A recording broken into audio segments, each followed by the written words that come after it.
Hey everyone, Tactics here with more 11.2 PTR content, and with a new season comes new loot. So in this video, I'm going to be taking a look at all the new toys that tank players of all 6 classes are going to be able to play with, as well as how they've performed so far during my testing. This includes things like items as well as weapons with special effects. Plus, of course, we've got trinkets of all types, defensive, offensive, and everything in between as well. As I mentioned, I have tested all these things in a variety of situations in both Raid and Mythic Plus environments, and there are definitely a few interesting new options as well as some really bad ones. So let's just get started. And to begin, I want to talk about our defensive trinket option. So off the top, there is the familiar mud trinket that a lot of people used this season. It's an absorb shield trinket, just a flat absorb. It has verse base instead of primary, which is a bit of a downside. But it does CDR itself if you are taking dot damage, which can be good in certain situations, which are coming back, right? You've got the first boss of Priory and Big Mama over in Operation Floodgate, which are both returning, where this trinket got quite a bit of CDR value. Now, there is a new option, though, coming from the raid in Soulbinder's Embrace. So this is a lower cooldown for a smaller absorb, right? 1 minute, so half the cooldown base. 5.5 million on the absorb versus 17 million. However, this is a 50% DR absorb as opposed to a full absorb. So it kind of acts like ignore pain, where it'll actually mitigate twice that in damage since it's a 50% DR. So it actually helps mitigate 11 million damage per use. And so if you use this twice for the 2 minute CD of mud, it's mitigating 22 million versus 17 million. It's probably doing a bit less damage, but you are obviously getting to press it more. You don't get that CDR, so it's a bit more consistent. Plus, big upside primary stat versus that versatility on the mud trinket. So personally, I would be favoring this over mud in almost every situation. Again, the niche situations of, hey, I really need an extra use out of this from one of those bosses that gives dots on me, then okay, mud would be better in that specific situation. But generally, I think this is going to be better, and this is available from the raid, so it's also easier to get on that myth track. Now, initially, there was also a lot of excitement about our next trinket here, the All-Devouring Nucleus, another raid trinket here, and this is a cheat death. However, it is a very bad cheat death ability. So basically, it's verse flat. It's going to have this passive damage effect, which actually does quite a bit of damage in AoE, like a few percentage points. So it has this extra effect on top of it. But then we actually get to the cheat death effect here, which is pretty bad. So basically, most cheat death effect that we've had in the past had some sort of damage immunity or significant DR tied into the cheat death effect over the last couple expansions. This one does not. So basically, when you proc the cheat, it essentially just heals you for 10% of your health, and then you're on your own. And if you don't get to 75% health within 6 seconds, you just die again anyways. But luckily, that doesn't really matter because you tend to die before the 6 seconds is up anyways, or just proc your other cheat if you're like a Blood DK or a Demon Hunter that has a cheat on top of that, because it just leaves you at 10% health. So if you're doing dangerous content like a Mythic Plus dungeon and you proc this, a lot of times you don't even notice you proc it because you just die in the same global, or you just proc your other cheat in the same global, like I was saying. So pretty bad trinket. To make it decent, they'd have to add some sort of DR or invulnerability during the procking of the actual cheat itself. But also personally, for people that know me, I'm not a huge fan of cheat death trinkets. So I don't mind this being bad. We'll just play some other cool stuff. Now we get to the trinket that baited hundreds, if not thousands, of tanks back in Shadowlands, Codex of the First Technique. So first off, giant red flag stamina on the trinket here. So that is a big downside. It's not a great stat to have, especially this late in the expansion. But moving on to the actual effect, taking damage grants you a chance to unleash the first technique for 12 seconds, which reflects 10% of incoming damage up to a maximum number of 1.9 million per blow. So this scales quite well into difficult content. It's got a decent uptime. I think, somewhere between 40 to 50% was the uptime I was getting during my testing. However, it's not super great in terms of the output. It's actually providing you defensively and offensively. Notoriously, back in Shadowlands, Blood DK was a tank that had some of the best value from this trinket because of how it calculated the incoming damage. I believe it was post mitigation. So tanks that are blocking a lot, you're mitigating that damage up front this trinket will get less value. For example, Blood Decays obviously didn't do that. They were kind of surviving a lot of one-shots, or they're just 100% mitigating with parry. And so this was a really good trinket for them on high key levels, because you would get so much value out of the effect that it kind of overwrote the fact that it was providing stamina instead of primary. I'm not sure if that will be the case for Blood Decay specifically this patch, but I would say for every other tank spec, this is not going to be something you're going to want to wear. Don't get baited by it. It was niche back in the day. It's still niche. So I would say probably not going to be wearing this one. Moving on to some terrible options. The Arakara trinket, which let's go there, is making a return. Ceaseless Swarm Gland hasn't seen any changes that I've noticed. This numbers on this are just way too low to be relevant, right? A 53,000 absorb when my health currently is 24 million. I'm not even in max gear, so maybe closer to like 27 million is what my health is going to be on this character or something like that. So yeah, it's not 53k is literally nothing. That needs to be numbers way up. There's also a Halls of Atonement trinket that was awful back in the day that remains awful. I don't believe it's changed. It's a pathetic amount of armor and self-healing, and 500k health over 6 seconds, so that's at least 3 million health it's healing, but 11.5k armor when I'm sitting at 160k armor, and I don't have a shield on this guy, right? This is a bear, so it's a low amount of armor, and it also slows you for the duration, so 50% slow, not good. 1 minute 15 longer cooldown than soul binders, so there's just no reason to ever wear this trinket. It's just kind of troll. So I hope they actually rework this trinket, because it should definitely be a bit better than that. Maybe a minute and a half defensive trinket that actually has defensive value. That would be kind of cool. But those are the defensive trinkets. So Mud obviously making a return. Otherwise, I think Soul Binders is going to be the consensus best defensive trinket if you want to put on a defensive trinket. Now let's talk about offensive trinket. Of course, Tome is making a return with Priory being in the dungeon pool. This is going to be, again, the kind of the king of single targets specifically. Go to for a lot of tanks in a raid environment. However, if you're looking for Mythic Plus environment, I think this is going to fall out of favor and instead be replaced by this brand of Ceaseless Ire. Kind of has an Eye of Kazan-like effect that stacks up every 15 seconds 15 times, so it takes a bit of time to actually get to max value. And basically on taking damage every 15 seconds there, you're going to be proccing a damage effect, which scales up in AoE, as well as an absorb shield on yourself. So pretty strong effect. This is doing a lot of damage currently, especially in AoE in particular. On PTR, it's still behind Tome in pure single target. That is a good thing to note. In pure single target, which it should be, Tome is a better option, but as soon as you start adding targets, this is better overall damage, and especially in Mythic Plus, this is going to be very good, because the stacks also decay much slower than the Eye of Kazan stack. So Eye of Kazan, you kind of have this time limit where it starts falling off, and it'll accelerate the fall off, and if you run out of time, it's just gone. This one is a very slow, consistent fall off of the stacks, so even when you have these gaps in combat, you're only going to lose like a few stacks, as opposed to Eye of Kazan where you lost a lot. So it's much more forgiving in that sense, which is nice. So I think this is going to be the go-to Mythic Plus trinket if it remains as is for pretty much everyone in terms of tanking. Sigil of the Cosmic Hunt is an agility only option from the raid, which scales its damage into execute. It's not great in Mythic Plus, but I think it may be a good trinket for raiding in Prog, in particular if you're fighting a boss with a long execute phase or a very dangerous execute phase where you want extra damage. And like I said, in pure single target, Brand is kind of fine, but it's not like great. And I think probably if you're an Agi user, this will outweigh Brand because of the primary on it in a pure single target damage execute scenario.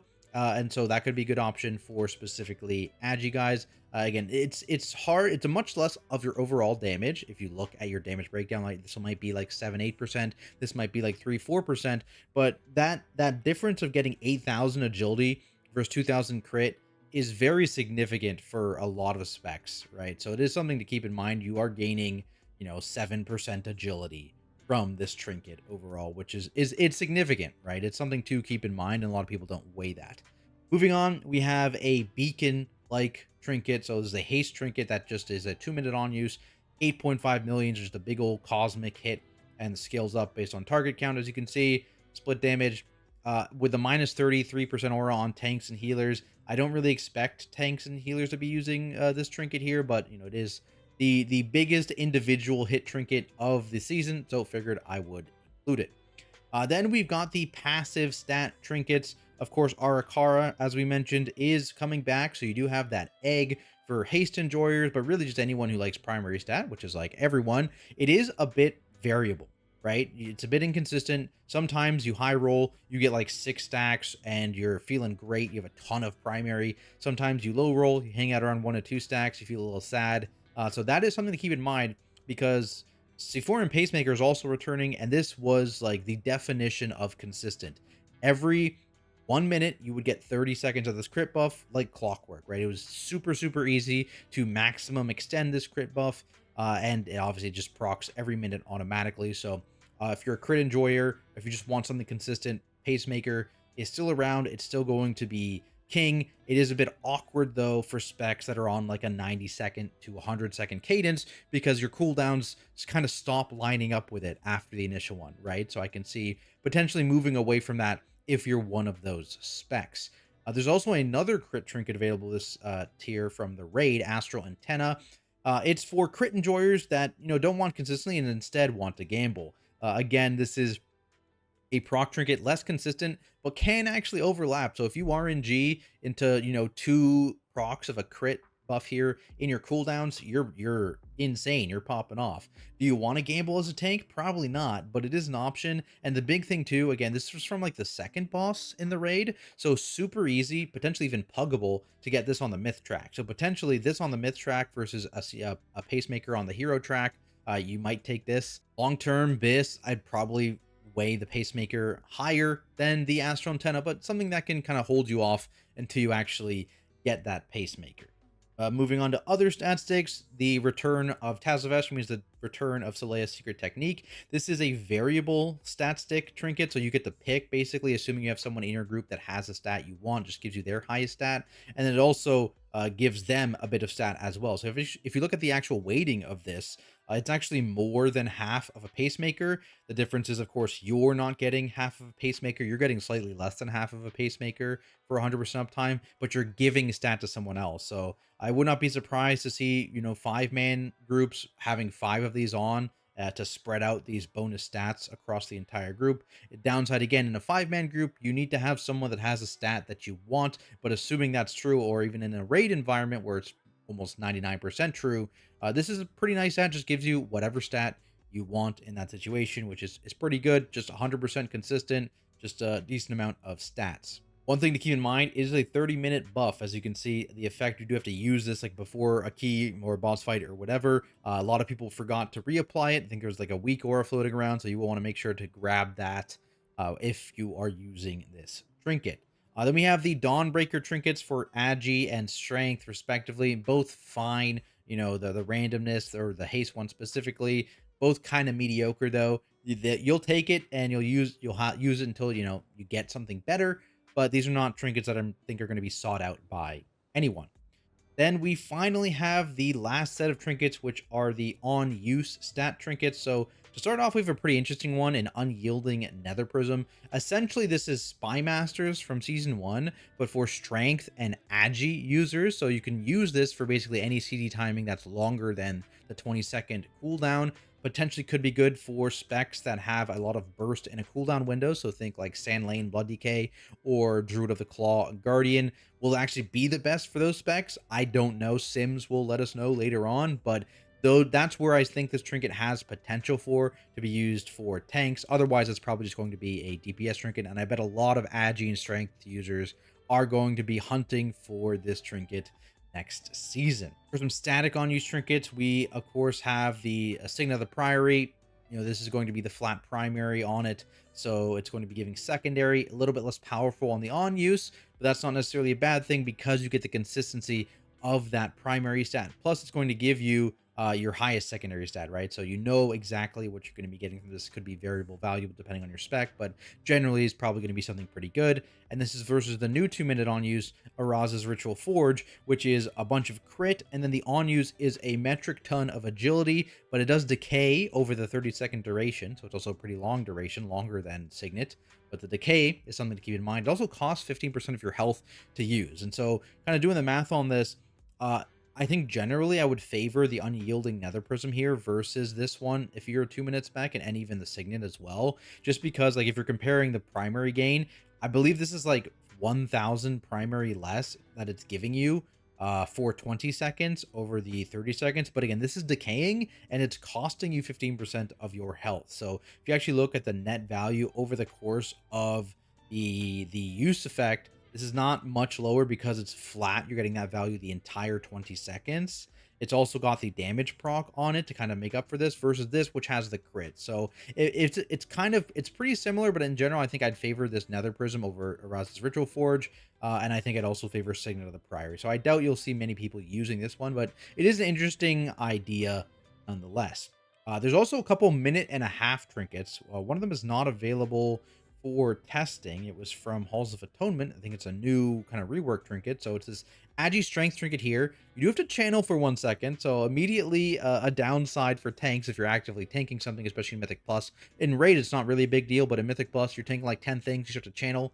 That might be painful, but it does give a ton of crit, right? Look at this 13,500 crit, which then scales up for an extra 830 crit per enemy hit up to a bonus up to an additional 16,000 or a total of 16,000. So you can get quite a lot of crit from this trinket for 15 seconds. So if you're more someone on that 90 to 100-second cadence, like I talked about earlier, who maybe is not getting a ton of value from Pacemaker because it's just kind of desyncing from their cooldowns, this may be a better option for you. It still gives you that agility or strength.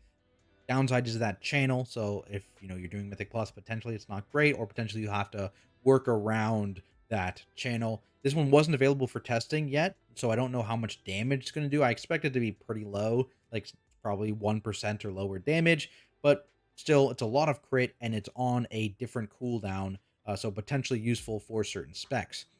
Same vein, there's another minute-and-a-half trinket that is Agi only, and this one gives mastery. So immediately it kind of diminishes the pool of who could possibly use it, only Agi users, and at least 2 out of 3 of them with Guardian and Vengeance don't really care for having a bunch of mastery on a minute-and-a-half CD. So I expect this one also won't get that much use.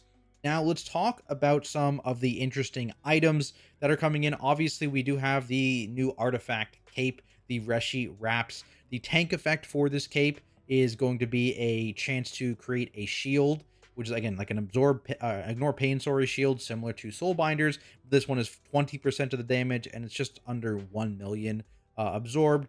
This is also going to be auto procced at 500% effectiveness when you fall below 40% health on a 6-minute cooldown. This is probably not too bad for Mythic Plus. In Raid, it's not going to feel great. And unfortunately, this is tied to spec, so you aren't able to like use the DPS version of the cape. You're just going to have to deal with using this tank version of the cape, unfortunately.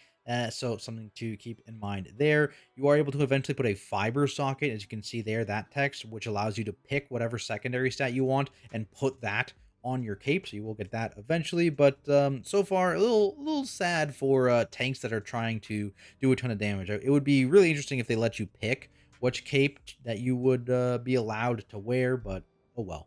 Now, on top of this, there is 2 types of items that actually empower the effect further. So first off, you've got boots. These are bonus loot off of the 5th boss in the raid, the Soul Hunters.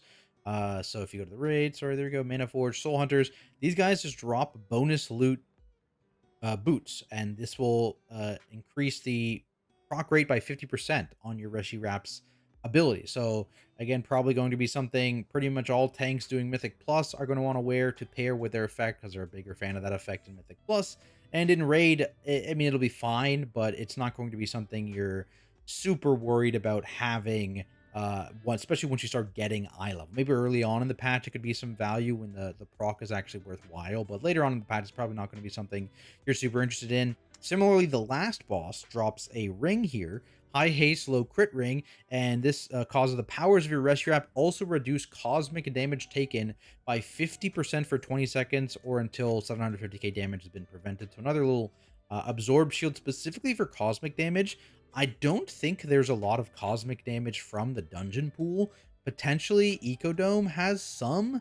I'm not even that sure. I think actually a lot of it's arcane damage. So I don't know that this is going to be a very valuable effect for anyone really. Maybe it's a little bit good in raid. I'm sure there's a bunch of cosmic damage in raid, but for Mythic Plus, it's not going to be something you super care about the effect specifically, but it's still just a regular weighted ring in terms of stats it gives. So if you want haste crit, you're still going to want this ring, and the effect is going to be some little extra, which you probably won't even notice. And this is kind of the pattern I'm noticing for a lot of the effects this tier. We can move on now and talk about two-handed weapons. From the raid, there is a single, very rare two-handed mace here. It gives only crit, so it's a double crit on the stat weighting, which is interesting. And the on-use effect is totally cosmetic. It's essentially an AoE looterang that turns things into dust. So no actual value on the proc effect itself. It also doesn't drop at a higher eye level. If you look, it still dropped to the exact same eye level as the rest of the loot. So potentially looking like Blizzard is moving away from the idea of very rare items, which is interesting. So if you want crit on a weapon, you're happy to grab this, but this is not giving you any other benefit other than having double crit as the stat weighting.